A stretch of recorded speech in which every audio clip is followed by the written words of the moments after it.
Drills Talk, episode 150. In this episode, we're going to discuss the top 4 ways to protect yourself from toxic behavior.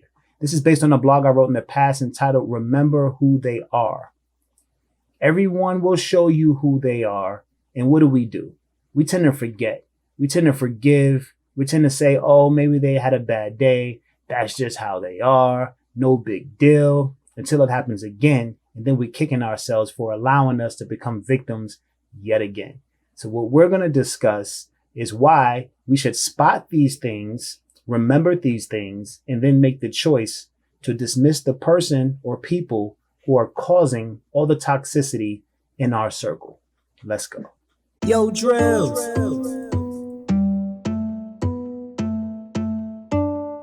Created by the great wizard of the new world.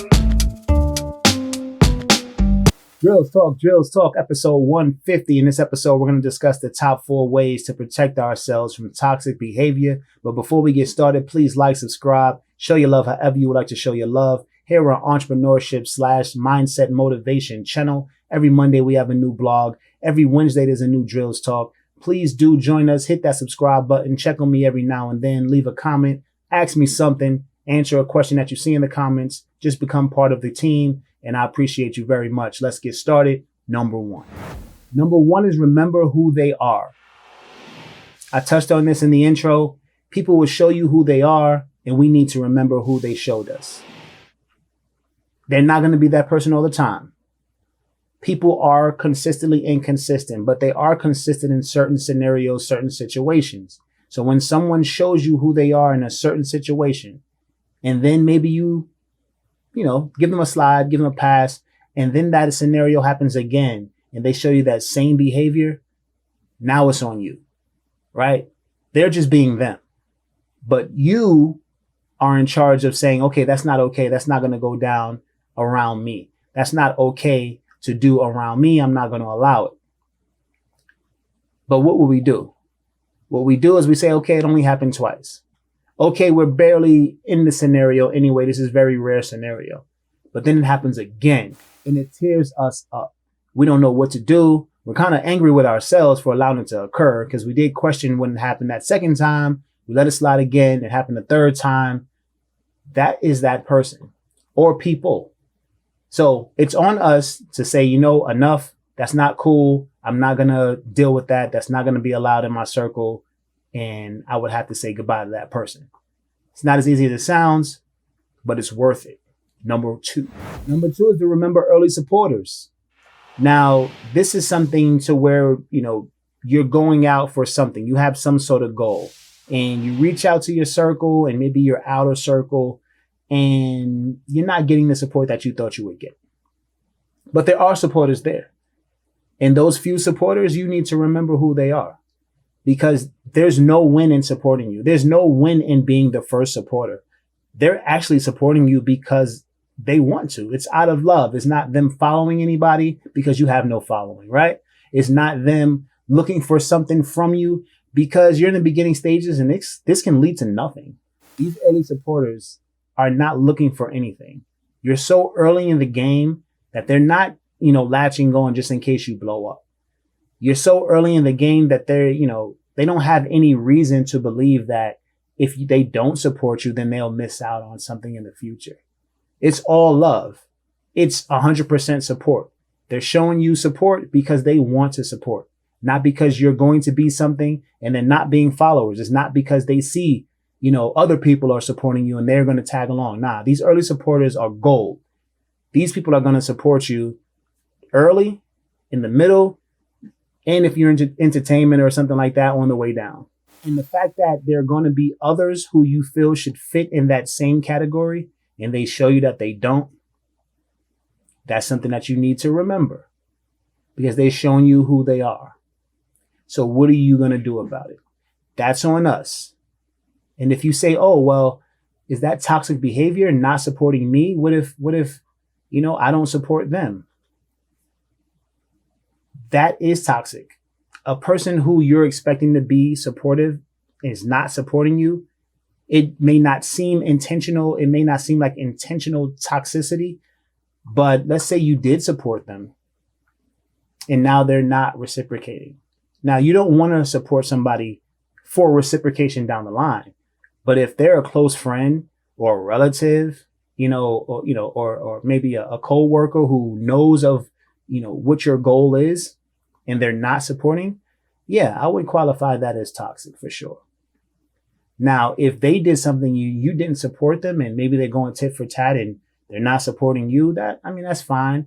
That's also toxic, that relationship there. But what we want to do there is just say, okay, well, are they not supporting me because I didn't support them? Or are they not supporting me because they don't believe in what I'm doing, which is two totally different things. If someone's not supporting you because they don't believe in what you're doing, I wouldn't say that's toxic. But if they turn to number 3, then it absolutely is. Number 3. Number 3 is remember new supporters, but old discoverers. Now, a new supporter, but an old discoverer means that they knew what you were doing. They saw you a while ago. They saw that you needed support or was putting yourself out there to be supported, and they chose to do nothing. But as you kept going and growing, then they started to support you. They saw a following and they joined the following. Now, for a stranger, that's totally fine, right?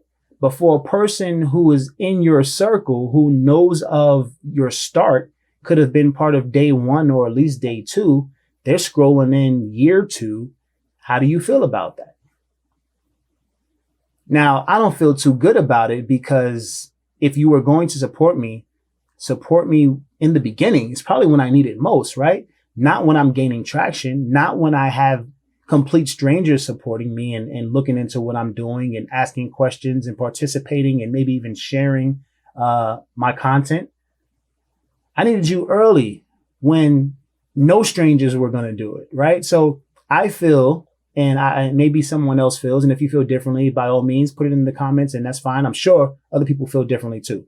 But I feel that if you're an old discoverer, you've seen if my work was good or not. You've had a chance to say, okay, well, if this quality or not.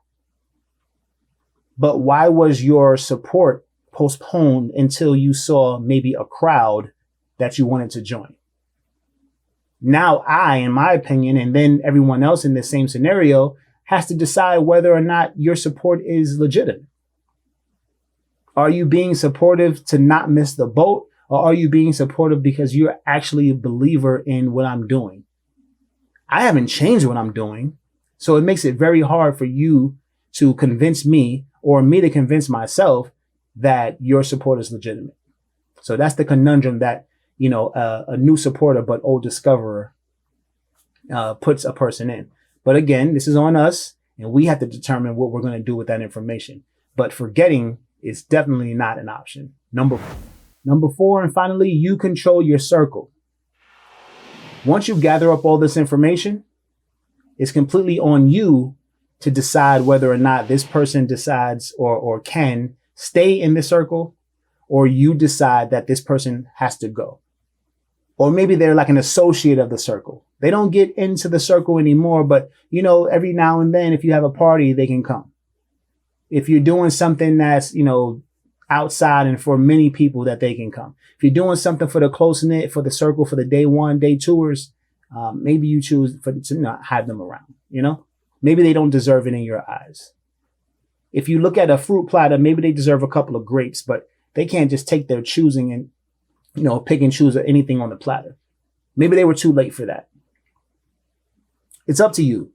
But I feel that you should protect yourself from any toxic behavior. If a person is showing you that they're not going to support you, or a person is showing you that they may not be able to handle themselves in certain situations, and it can one day embarrass you in front of someone. Maybe you have a business dinner or a business gathering, and this person has shown you, if they're out and they have a couple of drinks, they turn to a totally different person, and that can really cost you. Maybe that person shouldn't be in your circle. They've shown you a couple of times, right? That's who they are when they take a couple of sips. So what are you going to do with that information? They've shown you that they'll support you, but only after they see the masses do so. Is that a person that you want in your circle? It's all up to you. But what I'm telling you is to look out for these people, remember all of these things, and then make the best decision that you can. Drill Talk, episode 150. These were the top 4 ways to protect yourself from toxic behavior. Thanks for listening. Thanks for watching. It's drills.com. Check this shit out. It's Drills.